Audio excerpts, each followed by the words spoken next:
Good afternoon, everyone. Thank you very much for having the time to come and join us today during this teaching and learning hour organized by the Center for Innovation in Teaching and Learning here at the American University of Sharjah. Today's session is about building a community of learning. And before we go into the session, I would like to just to remind you that wherever you have technical issues, just log out and log back in again. Make sure that your speakers aren't muted. Like if you cannot hear me, probably your speakers are muted. And if you are speaking, unmute your microphone. The session is recorded and the recording will always be available both on our YouTube channel and our folder on Panopto. My name is Walid Ali-Eldin, and I'm an instructional designer at the CITL here at the American University of Sharjah. And I'm really pleased to be joined by two of our distinctive instructors here at AUS, Ms. Jennifer Abu Hassan and Dr. Igor Kuriel. And I hope that I pronounced the last name of you, Igor, correctly. Correct me if I did not. Kuriel. Kuriel. All right. Kuriel. Oh, this is fine. Igor Kuriel will be joining us today. Thank you very much. Ms. Jennifer is a senior instructor at the Achievement Academy at the Bridge program. Jen graduated from Drake University in Iowa, United States. She had taught both English and ESL for nearly 30 years. She's taught in the US, Kuwait, Malaysia, and now she's teaching at in UAE. She's also interested in volunteer teaching and has taught Rohingya refugees in Malaysia and Syrian, Iraqi, Palestinian refugees in Greece. Dr. Igor is a professor of practice in architecture. He's teaching at the College of Architecture, Art and Design, and he's a native of Caracas in Venezuela.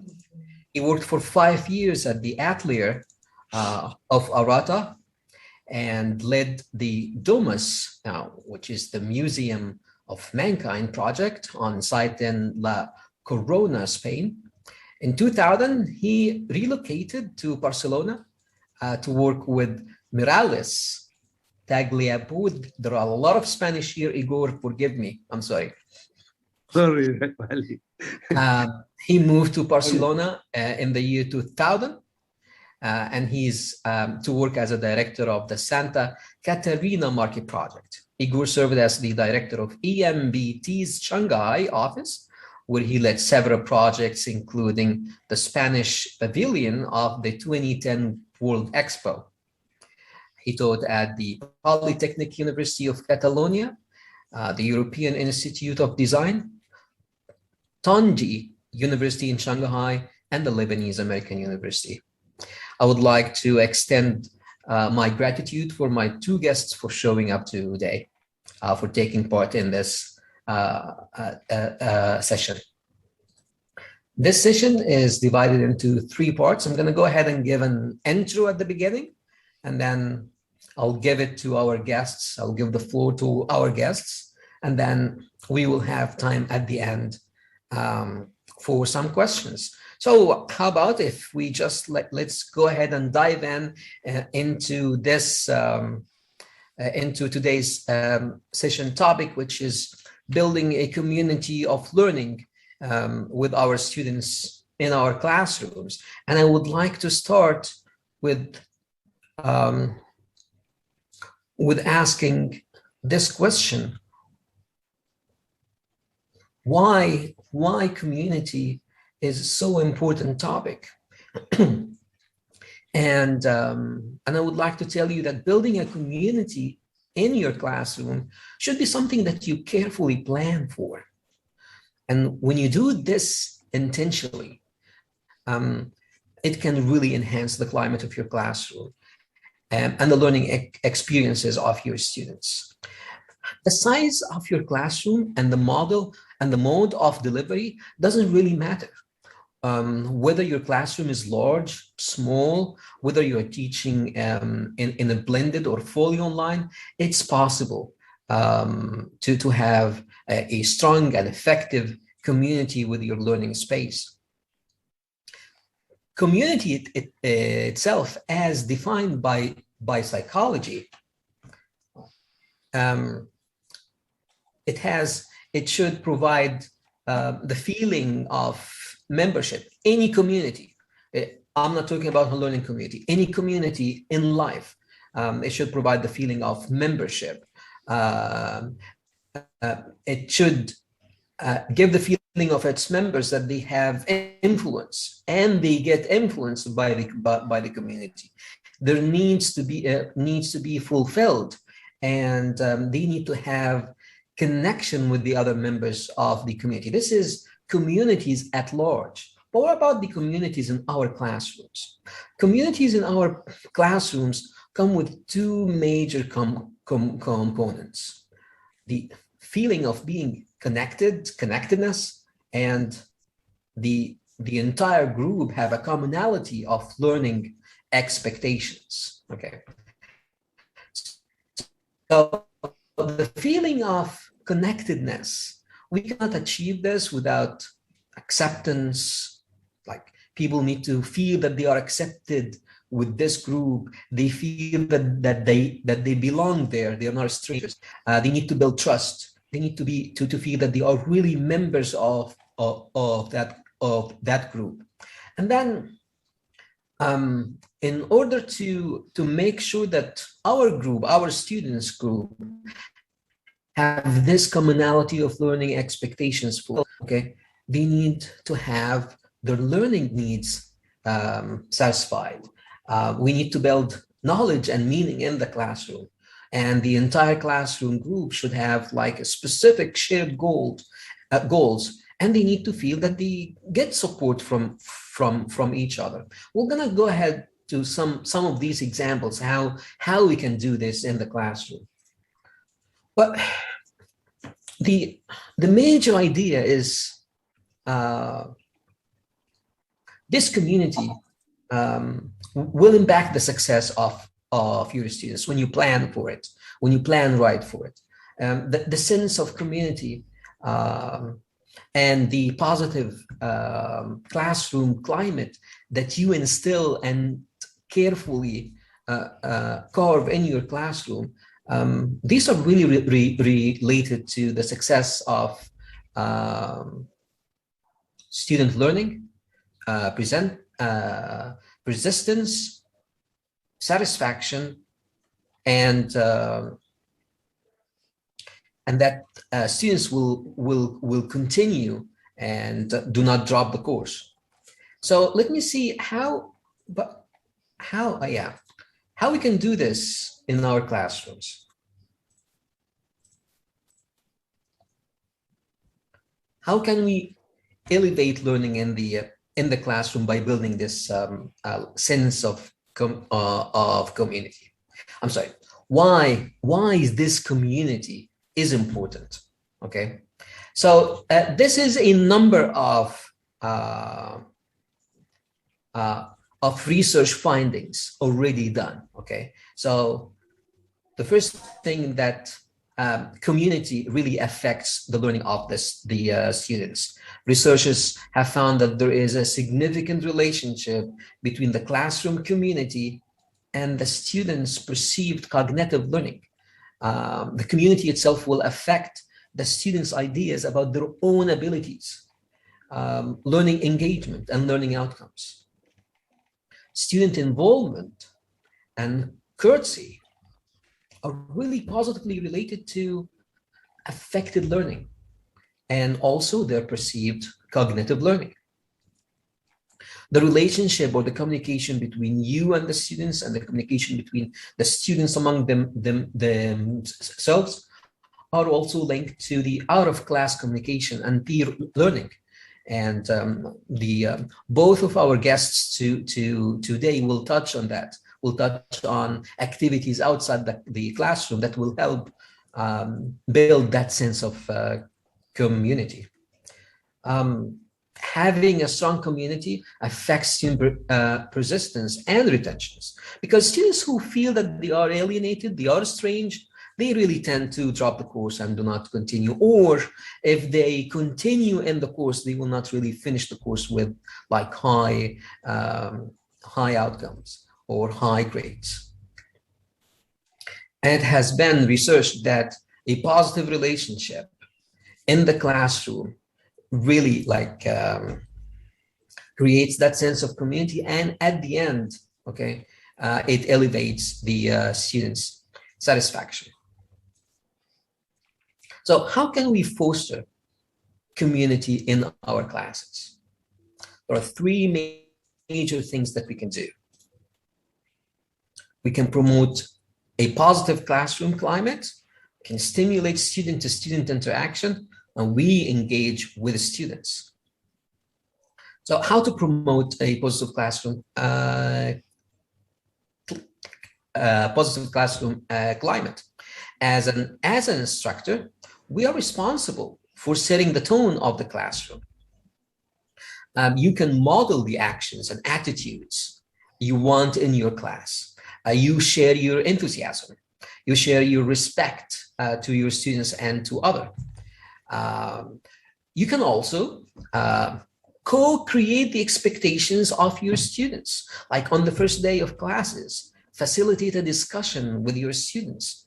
Identify positive behaviors and expectations that will help your students feel safe, feel accepted, feel valued. You can create some classroom guidelines and post it to your iLearn course site, for example, and have your students discuss it, okay? And you can refer to that during the semester. And this thing is really important, especially if you're teaching like hybrid or completely an online classroom. You can always seek feedback from your students, okay? Throughout the term, respond to their questions. That will help you promote that positive classroom climate. If we would like to talk about stimulating student-to-student interaction, there are a lot of things that we can do. Like, again, on the first day of class, do an icebreaker. Let the students speak with each other. Let them introduce themselves, okay? Facilitate an activity where students can get to know one another in a fun, creative, relaxed way. So if you are teaching in the classroom, like physically in the classroom, you already know what to do, okay? You can ask everyone to share something about themselves. But if you are teaching online, and if you would like to take this out of the classroom, you can easily use the general course forum discussion forum that we create automatically on the course site on Blackboard, and ask your students to go and introduce themselves online, even if you're teaching face-to-face. Although I would really prefer to have this face-to-face in the classroom, just for a stronger bond between my students. You can also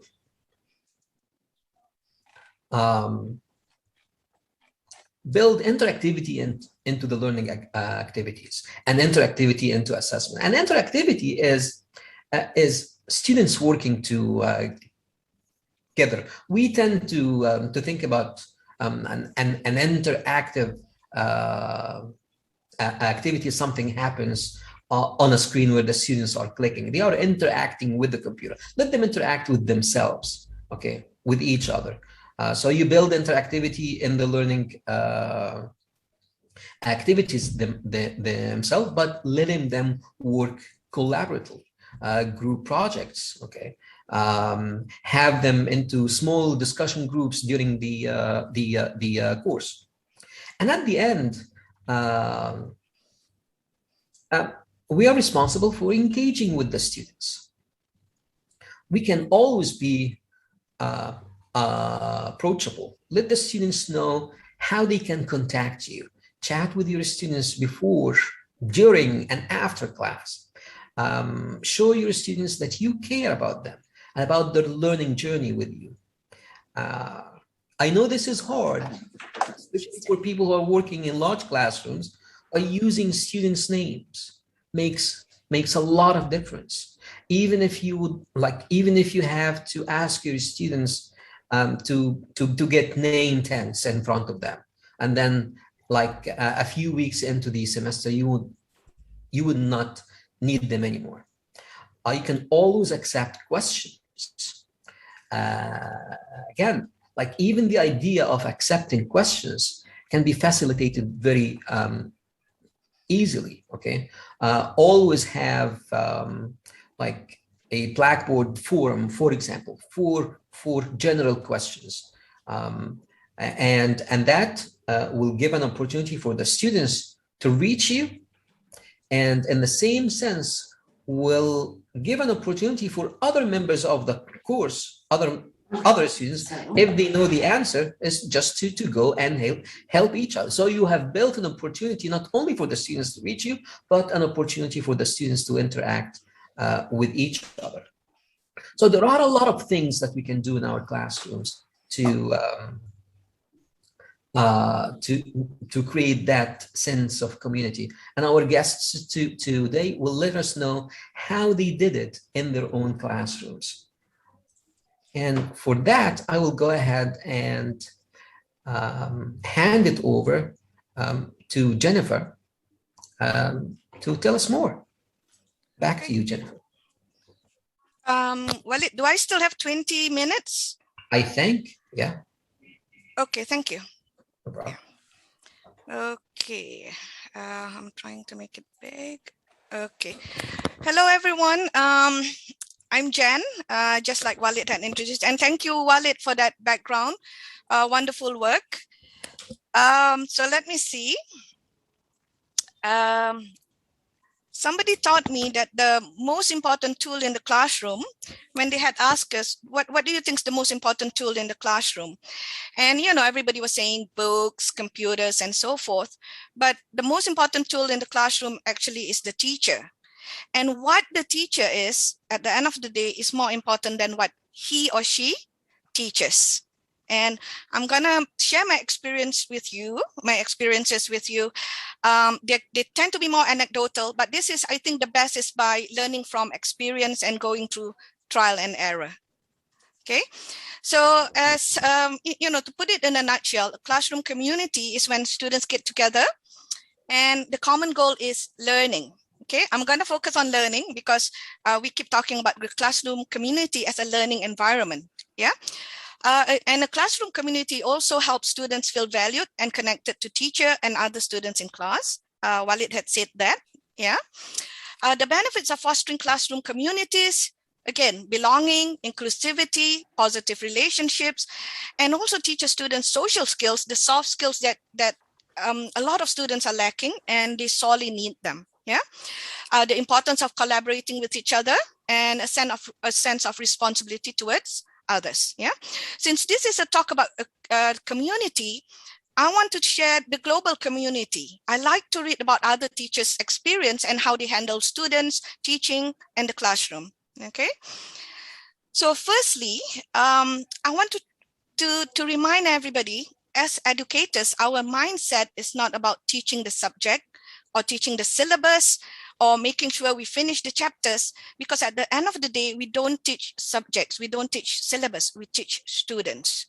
And if we can put that at the forefront of our mind, I think the community in the classroom can only grow, okay? I'm into gamification, and I attended a talk in Helsinki, Dare to Learn. It was wonderful. And I happened to, you know, I had the privilege of meeting Jamie Booker, the co-founder of Kahoot. And I love his talk. His talk was about 15 minutes. And he says, you know, we always focus on, you know, which textbooks to use, which teaching tools. But he said, what about learning tools? What about learning tools? That's the most important aspect, is that how do we get them to learn and want to learn? Yeah.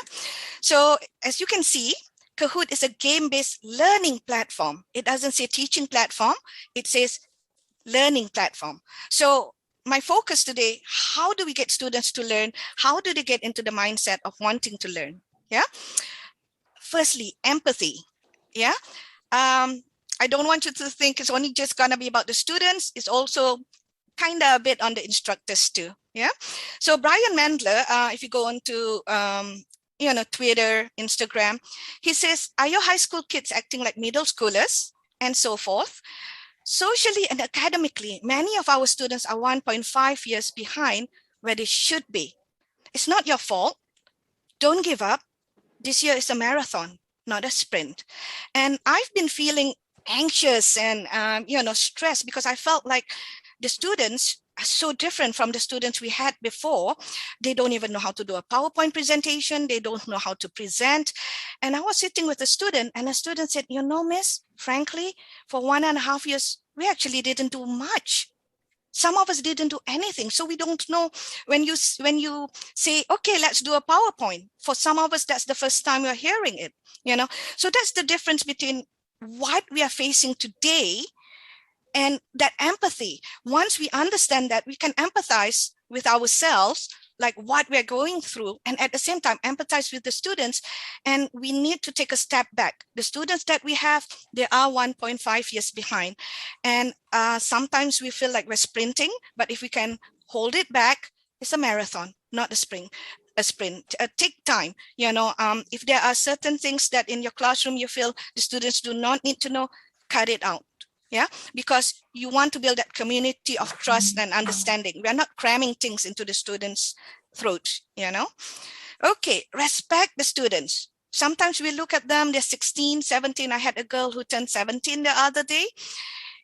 We think they're so young. But when I look back, when I was 17, honestly, I didn't know much. Yeah, but if we can find that respect for them, we can build that community. Okay, I teach high school. My students are brilliant. They read books. They binge watch TV series. They watch TikTok. They watch YouTube personalities. Yeah, they know a lot more, actually. So do not underestimate their brilliance. Yeah, sometimes it can be frustrating. Like, you guys don't know anything. What's wrong with you guys? You guys don't know anything. But actually, if we look at the positive, the glass is half full, not half empty. Inclusivity, include your students, make them feel good. This is one of the best quotes, I feel like, about people and engaging with our students. People will forget what you said, they'll forget what you did, but they will never forget how you make them feel. And I'm so happy Rachel is here today, because Rachel, the students who leave us, they go out there into the big major world, they come back and like, oh, we love Dr. Rachel, so because you make them feel good. Yeah, and when you make them feel good, they want to take your classes, they want to learn, they want to please you. So always make the students feel validated and included. Yeah, be the spark. And I find this to be true. Yeah, so this parent said, my older son hated reading, and then suddenly in 10th grade it became his favorite subject. And that's because of the teacher. Yeah, so many students. I love math because of my high school teacher. I love chemistry. I'm going down this road because my high school teacher was so fantastic. The teacher is the best tool in the classroom. The teacher is the one that leads the community in the classroom. Okay, children learn best when they like their teacher. And how do you make them like you? And when they think the teacher likes them. Okay. Students, they don't want perfect teachers who know, A to Z, everything about chemistry, everything about bio. They're not looking for that. Yes, they want teachers who know, but they want a happy teacher, a teacher that welcomes them and makes them grow in learning. Okay, be compassionate. Be compassionate. I had a student who wrote to me. She had been studying like crazy for INS, and she failed. She said, Miss Jen, I failed. And I wrote back to her. I said, you didn't fail. You didn't pass. But how can you say you failed when you have been working so hard? Be compassionate, turn it around and support them, encourage them. Yeah. This one, she let a student sleep in class. Sometimes we do have students who fall asleep in class and we joke and maybe we drop a book next to them. But sometimes we don't know what they went through. So be compassionate. Yeah, be compassionate with them. And I have had students who had, a mom or a sibling sick and they were up all night and they look so smashed. Okay. Mental health, always check on your students' mental health. the pandemic, I feel I need a checkup on my mental health. So what about our students? You know, they went through nearly 2 years of school that none of us did, where everything was online. You know, no human interaction, not much interaction. Okay. Okay, classroom management, I think, is also something quite important. Yeah, I love this. When a student throws something, hits a kid, this teacher says, I bet it felt pretty bad to lose control. And they always say, it felt awful. And then I ask them, can we work together on ways to prevent this again? 100% the student will say, yes. They, instead of, you know, making them feel guilty about it, you talk to them, what can we do about this? And I lose control. And I hope somebody would understand that there's something that maybe affected me that day or something, and that, okay, how can I take care of this anger management? How can I work together with the students instead of being so frustrated or so stressed by what's happening, you know? So it would be nice, like, how can we prevent this, okay? Members of a strong community must invest in the rules of the environment. So rules are rules, yeah. Rules can also help nurture a feeling of ownership and accountability. So talk to your students, make sure they understand the rules, yeah. It enhances crucial social emotional skills by holding students accountable, okay? And of course, with the teacher's guidance, okay? Let your students be silly. Okay, a research shows that after 20 minutes, it's all downtime. They don't want to listen anymore. So sometimes it's okay. Let the students be silly, being happy. And, you know, and then when you say, let's focus, let's get back to work, they're able to do this. And I think we find this when we give group work, let them be silly, get into group, you go from group to group. And then when you say, okay, group time, you know, group teamwork is done. Now let's talk about what you guys have done. They are able to focus more after a group work, yeah. Okay, all of us, we've given a test and overwhelmingly the students fail. Do we look at it in a different way? Did the students fail or did we fail? Did we fail to somehow impart that knowledge to them?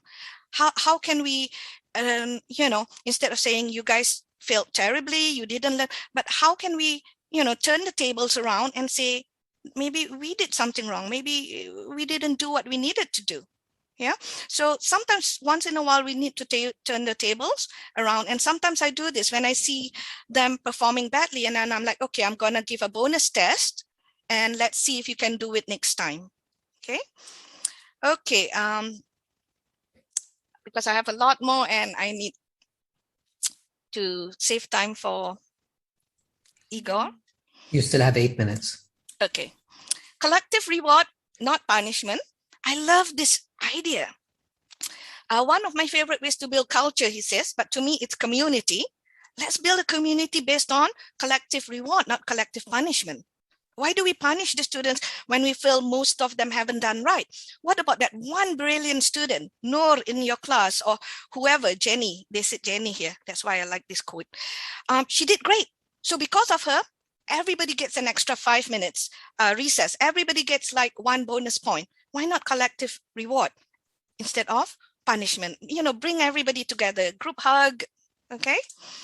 Okay, seeking connections. And when we have students who are attention seekers, always, you know, you always have a wise guy in the class, you know, instead of looking at it as attention seeking, maybe the student doesn't know how to connect. So they're saying jokes inappropriately or, you know, not knowing how to do it. So maybe we need to sit them down and find a way to help them connect with the community at large. Okay, foster a relationship. And Igor will go into this further. You foster a relationship not only inside the classroom, you can foster a relationship outside the classroom. In the AABP, we really foster a really good relationship between the students. We have events up here. We have field trips. You know, in a semester, I think we have like 5 to 6 events. A lot of times, you know, we engage with the greater community in the sports tournament. We take the students on both academic and fun trips, Global Village, Maliha Archaeological, and the students really love seeing their teachers out of the classroom. Believe me, I don't know how many times students will say, so-and-so is so different in the classroom and outside the classroom. And Igor will talk about this more. There's a wonderful book, Tuesdays with Mori, and it talks about a student who reconnects with the teacher. And in a way that the teacher is still learning, the student is still learning, and they are able to help out each other. So give Tuesdays with Mori a chance. And if I'm not mistaken, it was also on Netflix recently, and it's wonderful. And there's so many movies about how the teacher build up the community, especially when the students are fighting you. Dangerous Minds with Michelle Pfeiffer in 1996, Freedom Writers with Hilary Swank. The students are so difficult, but how did the teacher get everybody to come together as a community? And once they got that done, everybody succeeds. Everybody succeeds. I don't know if any of you still remember Dr. Richard Hassan. Anyone? Oh, really? Okay. So Dr. Richard Hassan, unfortunately, one day he left. He left to go cycling with a friend, and both of them were run over by a careless driver, and he passed away. And one of my children, actually two of my children, one of my children, my eldest daughter studied with Dr. Richard, and she was nearly graduating, and Dr. Richard gave her a cupcake, okay? And she put it into the fridge in this box, and it was in the fridge for about 3 days, okay? After 3 days, I wasn't sure if she was coming home, because a lot of times she goes over to a friend's house, sleep over in Dubai and stuff. So after 3 days, I felt like, okay, it's gonna get dried out. So unfortunately, I ate it, okay? She came home, she was really, really upset. And I said, Khalisa, I can get you a new cupcake. She goes, no, it's not the same. It's not the same, Mama. And she went to him and she told Dr. Richard, my mom ate my cupcake. And Dr. Richard got her another cupcake. So to Khalisa, it wasn't the cupcake. It was coming from somebody so close to her heart. When she first entered AUS, she had tried to see her INS advisor again and again, but he was busy.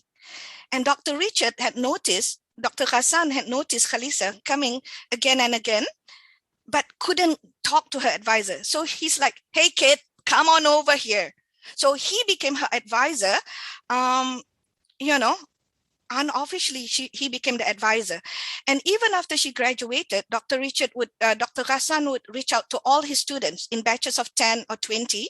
They would have dinner.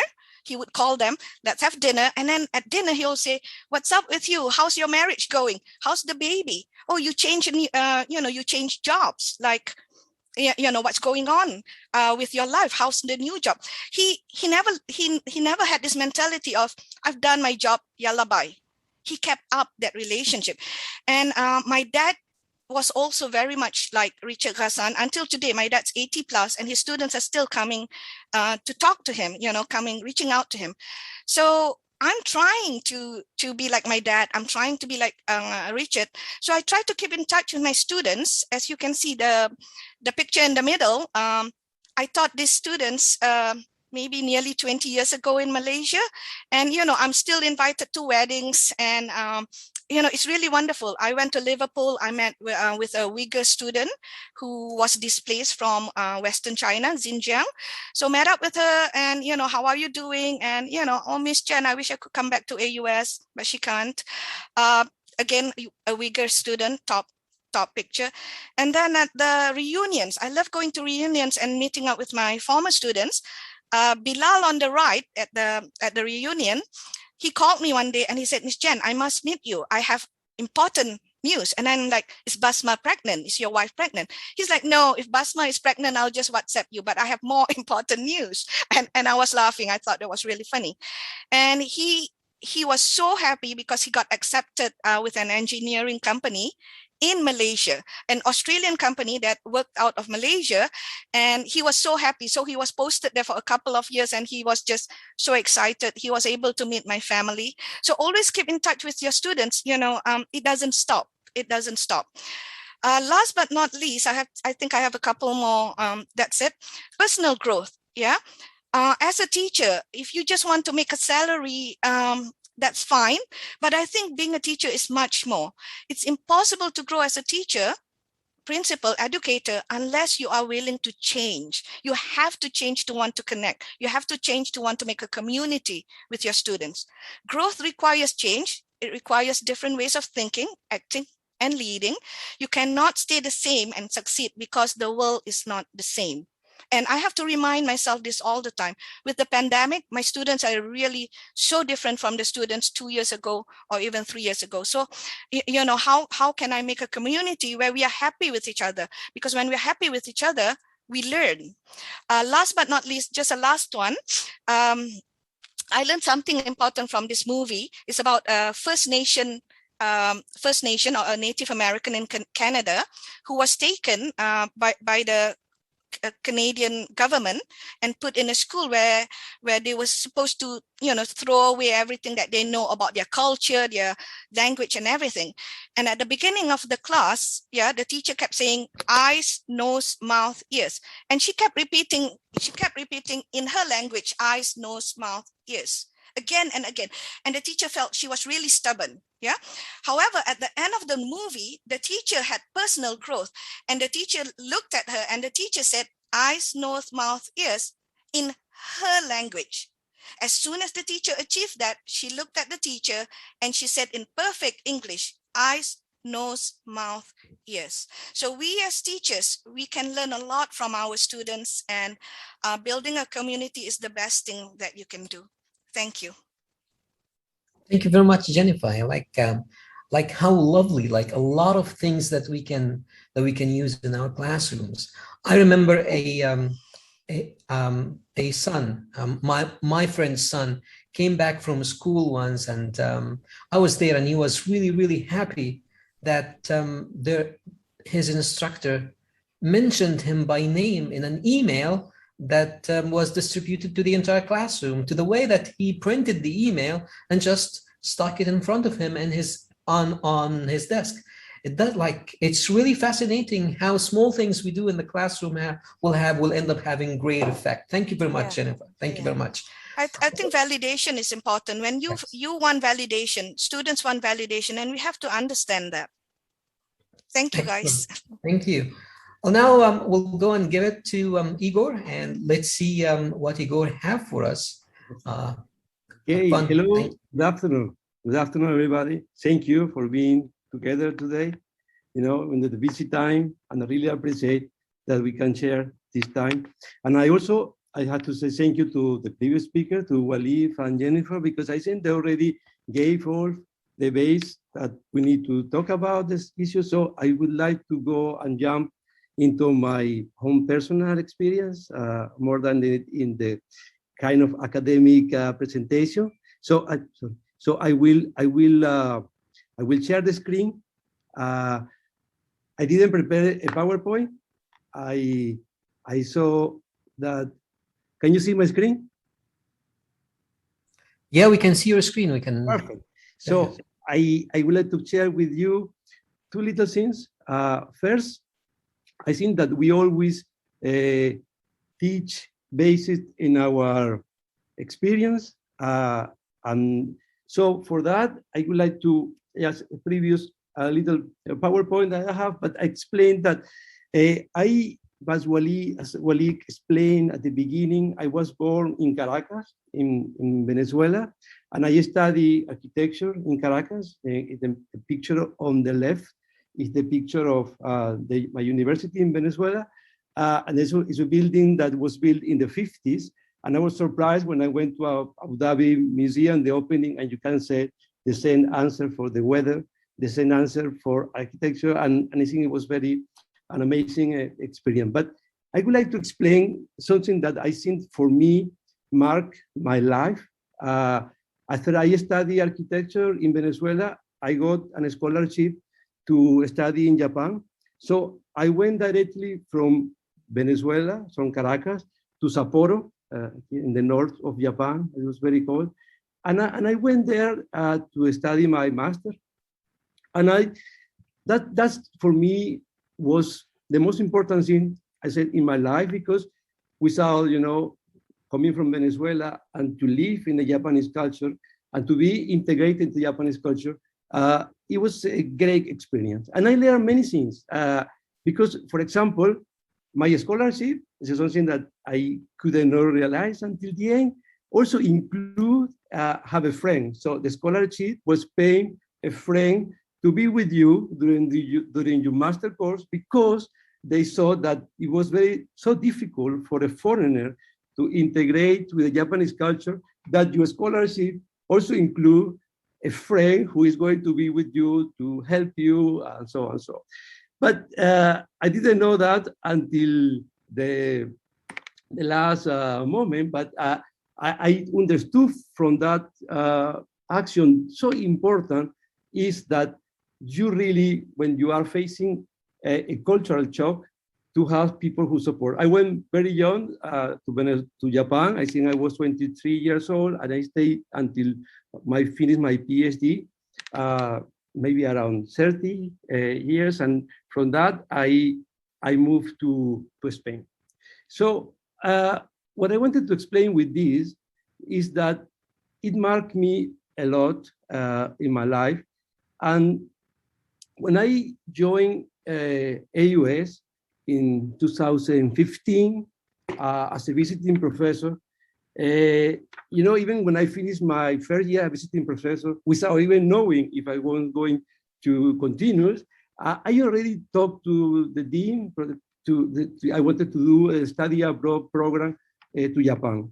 And they approved. They said, yes, of course, let's do it. And, what I think is very important, it's not like you go to a field trip, but it's really, you take the students to a different country with a syllabus where you have some outcomes, and you have to, for 3 weeks, this was the summer trip. And it was amazing. I think to take the student to Japan, for many students was the first time they were going to Japan, to abroad. Even some parents call me, my kid never has been, without us traveling, they're going with you. Everything was fine. I think the students have a wonderful behavior. And what I try to say, it was in 2017. The students are already graduated, they are already working, and they still saying that this experience from the Japanese trip has been the most amazing thing that happened during the whole career, because they really changed the way they were thinking about many things. And I think this is very important, this kind of trips, because, of course, I see many professors from other faculties are joined today, and each career is very competitive. I have to say from my side, because it's the one I know more, architecture is very, very competitive career. It's competitive since the very beginning. When you start the first year of architecture, that you go to 1 year called foundation, where the students who go to interior design school, to design school, or to architecture, they go together, and from that, just a small number of students will pass to the second year. So it's very, very hard from the beginning, because you have already start in a competitive atmosphere, that you know that you need to pass and you need to go into the career. So what I like when I did this trip the first time, and it was, you can see the dates, because I opened this, it's not a PowerPoint, I opened my computer, like I open my memory to you. This is the students I took to the trip. They were from interior design, for architecture, and from design. So it's very interesting, because you really, when you are in the school, the students are studying separately, and they have their own different professors sometimes, and they have different activities. But somehow these trips really put all the 3 big groups together. Of course, architecture may be the main, but it's a very challenging trip, because you have to plan this trip in the way that the students who study design, the students who are in interior and architecture, they feel satisfied, and the way they can get the outcomes of the trip. That is very, very hard, but it was really successful. So CAD, with the time, implementing something that it was really important, that's the study abroad program. So since maybe 2017, we started the program, and it was very, very interesting, because all this one section that in that moment also we changed to vertical studio. That means 4-year students and 5th-year students, they go together for the whole semester. That was the whole semester. So it's very interesting. We talked with the office. I used to work in Barcelona. The office have a foundation, and so the foundation, we implemented the course. I see it's very interesting because my life has been somehow divided into my experience in Japan and Spain and China. And then somehow, until now, I've been accomplished to take the student to the 3 countries where I live and speak the language. So I think this experience with the students in Barcelona, it was interesting because, you know, you live with the student during 16 weeks, the whole semester. So it's really an amazing challenge for a professor that you have to live every day during the semester and produce all the activities. You eat with them, you guide them, any problem they have, they call you. But you know, the most interesting thing is a student, of course, 2017, they are already alumni from the school. Most of them have been having very successful career now. They went to Columbia University, they have been studying abroad, again, continuous master. And I think that they always remember this experience of Barcelona as something has been really unique in the whole career. I feel that for me, maybe because the experience that I passed myself to when I went to Japan, and then I had to learn a language. I went to the university, the classes were in Japanese. I don't know, I always been quite approachable, I guess, but I think this is the way I teach. I really, you know, change, you know, exchanging my idea with the students. And I feel that we are very close somehow. And at the same time, I feel enormous respect from them, and they really work very hard. So when I wanted to explain to this whole experience that I'm sharing now with you, I took the student to somehow, I can say, important places because, for example, the Pritzker Prize of Architecture that they are compared with the Nobel of Architecture, they live like 2 hours away from Barcelona. I took the students to the small town where all these architects live and you know and share all the experience. But what I think is most important is that trip also when the students come back to AUS, they have to prepare an exhibition of the trip. So they share that experience with all the other students at the university. And I think that has been most interesting part because somehow the other students, they feel that they really can, you know, go and share the experience and so on. So I feel that it's going to pass a little fast in order to go to that moment where the students expose to the colleagues all their work, what they have been done. You know, architecture, different maybe from other career, is a very visual career. So the students all the time, they were taking pictures, videos, making, you know, drawing a lot of sketches. And that I think is something really beautiful when they come back, how they share all this documentation they have been done, all this graphic material with the rest of the colleagues. But, you know, it's very intensive course. I feel, for example, after 16 weeks, you're living with the student, you feel exhausted because somehow at the end, you represent them, they really count on you for everything, and you have to share and explain all the situation, the cultural situation, how the things happen. But it has been a really exciting experience. You can see we went to Bilbao, so they can see all the masterpieces of architecture. And I think, you know, traveling for architects is one of the most important things.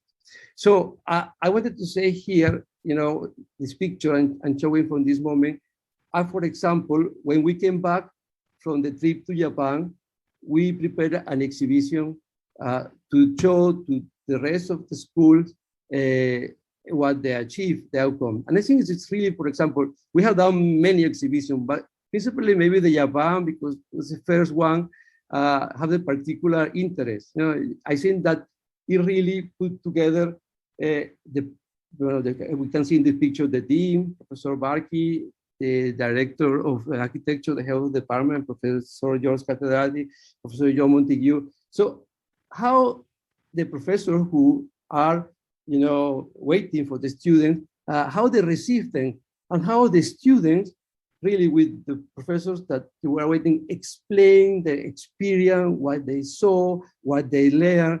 And, you know, for me, for example, to build this exhibition is one of the most exciting exercise of community.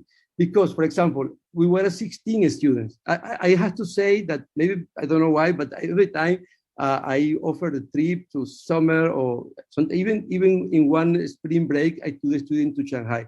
But when I opened these trips, everybody joined and everybody feels, yes, professor, we want to go with you. But we come back, it's like it's not a trip, you know, like we are going for holiday. You can see they come back with a lot of work done, and it's amazing. Sometimes even people say you have to slow down a little bit the pace because I want to see so many things and I want the student to get so much from these trips that sometimes is maybe is a little too much. I had to say this trip sometimes has been done during Ramadan. And it's also amazing how some students are fasting, other students are not fasting, and how they integrate each other. There are no conflicts. So if you are fasting, you just keep until the evening to have your dinner, the other people eat. It's really amazing. I feel, especially Barcelona has been also wonderful, but I don't know, I think maybe because the European culture is more closer, but I think to see the Arabic students in Japan, was a really, the fascination they saw with that was amazing. So what I try to say with this, for example, 16 students I took to Japan. When they came back, each one built this tower with the word collage, and that collage was representing the scenes that was impacting more from the trip. And, you know, to build that together, to build all these panels, and to show this and share with the rest of the students, I think is the most beautiful experience that I have with the students. And that's because I said, I will stop sharing now in order to just, I think we wanted to give a little time in order that some of you have any questions or wanted to comment something about that. I think this is the moment so we can discuss together. Thank you very much for your attention. I just opened this computer as my memory, as my heart somehow. Thank you very much. Thank you very much, Igor. That was really interesting, and that made me wonder, like how really important that students will have an opportunity to bond outside the classroom environment.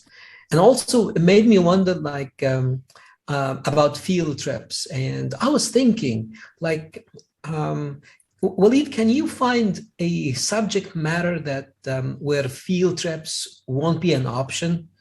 And I don't think I have an answer. Like, I thought, okay, probably math, and I saw like math is life. Like even math teachers can take students to field trips. Like life is math. There is a lot of opportunities for field trips, and the thing that you did with your students coming back after the field trip and working on a project together to document that field trip, that was really fantastic. So if anyone has questions to Jennifer or Igor, please go ahead. Anyone has a comment, please come forward.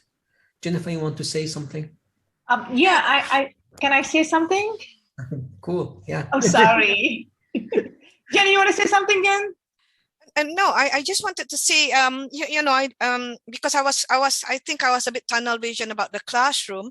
I forgot to mention that when we all went on lockdown, one of the things that Jessica, our director said, Jen, can we find a way that even though we are all online, how can we bring the community together?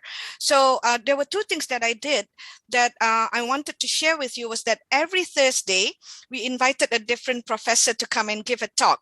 So the students who were new, all these freshmen, were able to feel, in a sense, connected to the greater AUS, because we would interview different professors. We interviewed Graham from the sports complex.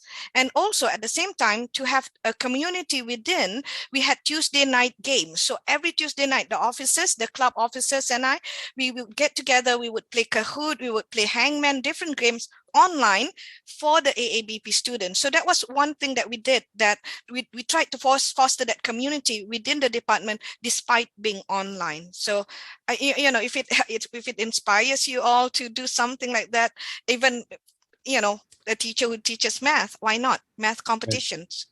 Okay. Well, one thing, Walid, I wanted to say, so I have a time a little bit, because I found here a kind of comment from Michelle.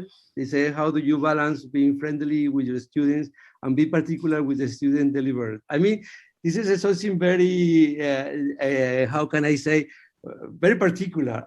When I came to AUS, because maybe, I don't know, all professors of architecture are here with me today, but they say, you cannot smile too much because the student will not do the work. I think it's not true, The student, I smile a lot and the student love that. And I feel also, now going back with this time when we have been online, I've been so close to the student that, like classes, for example, studio is a very long class. It's like a 4 hours studio. We start at 1. When I open the session at 1, everybody's waiting to go inside. I feel they really need to go to this class. You know what I mean? And I feel this is maybe because you smile, you enjoy. I talk about, before the front of the class, how everything is going, how are the other classes be, And at the end, they feel relaxed. We talk about architecture, and I go and I see their work. Okay, now let's do the script. Let's show me your work and this. And I feel that it has been really good. I mean, at the beginning, I remember when someone professor said, okay, but maybe with this smile, it will be difficult to teach architecture.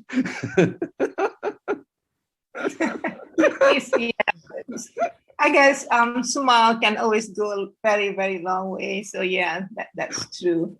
I just want to touch a little bit on Michelle's question, because that is something that I found to be true as well. So I want to ask both Jen and Igor as well, especially in some courses, there should always be a balance to some extent. I know that for sure. But at the same time, we have to make sure that we as teachers, we know exactly what we're doing in the classroom, because I know that a few of my students, sometimes they said that Professor A is one of the best in the world, very friendly, very nice, but we didn't learn anything in the course. Exactly. So this is the kind of stuff that we as teachers, we want to find a balance there. How do you do that? I mean, if you want to share with other people. Me, Igor? Okay. Yeah, for Igor, it's interesting, right? You can always bring in show stuff. Yeah. You're learning while you are having fun. I guess English, to some extent, is the same thing. Yeah. But what about other hardcore subjects?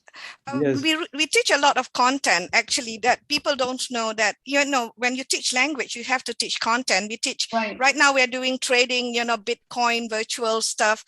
We taught how did the dinosaurs go extinct? So a lot of times, like, thank God, Alhamdulillah, I love reading. So I read a lot, and the students really respect you when you know your material. So as teachers, we know that we always have to, prep. There's a lot of prepping. So I don't know anything about Bitcoin, but so now I know that I have to study a lot and know a lot. And also, I think the students respect you when you know what they're up to. Like they say, when you can't beat them, join them. During the pandemic, I learned stuff that how can I deal with the students in a way that they have the respect for me to want to listen to the content, you know. So you have to do a lot of reading, you have to do a lot of prep, and in some ways you have to be a step ahead of your students. You can't avoid it.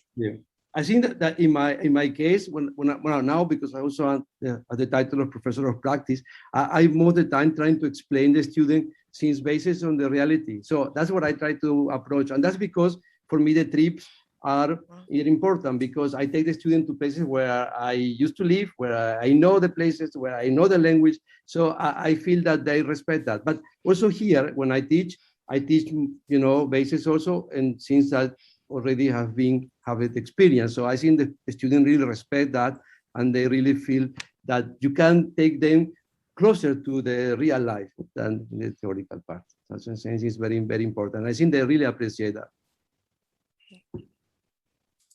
Thank you. Does anybody else have any other question?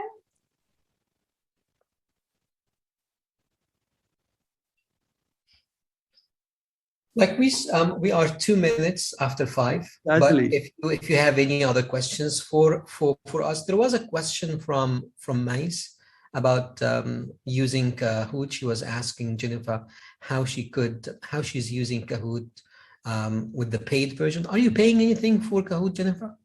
We have a departmental software budget. Okay. So you know, sometimes like we like something, we'll pay out of pocket, and then you know we introduce it to the rest of the department a lot of times, and then if it fits within the software budget, then you know we could get reimbursed for it even. Oh, all right, excellent. So Mais, it's I think you said something that you applied to have Kahoot to the department pay for the for Kahoot, and it got rejected somehow. Okay, probably we can start with whatever the tool is offering for free. Is that correct, Jennifer? Kahoot offers anything for free, or from the beginning? Yeah, definitely. There's free parts. I mean the free program. So some things you just have to do it, like you don't get the photos with it. I like that, where you have the photos, especially when you're teaching. Yeah. A lot of the programs that we use, you have the free ones, but then if you want an upgrade, then you have to start paying. But yes, definitely, Mace, you can use the free ones. The students are using it in their presentations. Actually, they're having fun with Kahoot too. Mace, you can come to the microphone right away. Yes, thank you. The problem was that when I went to try the free version, it limits you to 10 players only, which obviously wouldn't work in our classrooms. I have 45 students, so in a section. So the basic free version there would not serve the job. So I didn't even go there. So I was attempting basically the more advanced, the ones that you pay for. And it all starts like, it's not much. It starts from $5 a month or more. As an institution, you'll have to pay an annual fee, apparently. That's what I've understood. So as an institution, it's not a monthly installment thing, but it's an annual fee. And as soon as I brought that up, it was rejected that we don't have a budget for it. And I feel like my students were really disappointed, because in fact, it was them who were asking for it. And I said, yes, sure, we will do it, you know, and I got myself really involved into that. But then, you know, I had to kind of argue for a week, really trying to justify getting Kahoot. But no, I guess power will be in the numbers. Like if you can have momentum in your department, not only you like doing that, like probably 2 or 3 other professors are doing it, then the department will say, okay, like this is something that we cannot say no to, right? And you can always go to other professors and see and tell them what you did, show them how effective it was, and then get more people on board to support you. At the end, if there's no support, try to build a case by yourself by just paying for it for like a couple of months or for a semester, and then write about it and show evidence. Okay, like I guess if the evidence is strong, it won't get rejected, and most probably you will get your money back. And this is what Jennifer's done, right? Is that correct? Yeah, yeah. And sometimes we do it too. Yes, like, absolutely, $180. That's the annual fee. Yeah, that's the annual fee. I couldn't get. It's about $15 per month. So if you break it down in that way, it's not too bad. I mean, I think you pay more for Netflix, maybe. And probably the last lesson that I don't know. come up with during this session is get some money out of your pocket. Like, anyway, like, thank you very much. Like, if you have any other business to do, I'm happy to stay around. But thank you very much. Thank you very much, both Igor and Jennifer, for being such everyone wonderful for guests. coming. Thank you, Ali. Thank you. Thank you very much. And have a nice day. Bye-bye. Thank you so much, and see you very soon. Take care, and good luck with the end of the semester. Bye. Yes. Take care. Ciao. We have to stay back.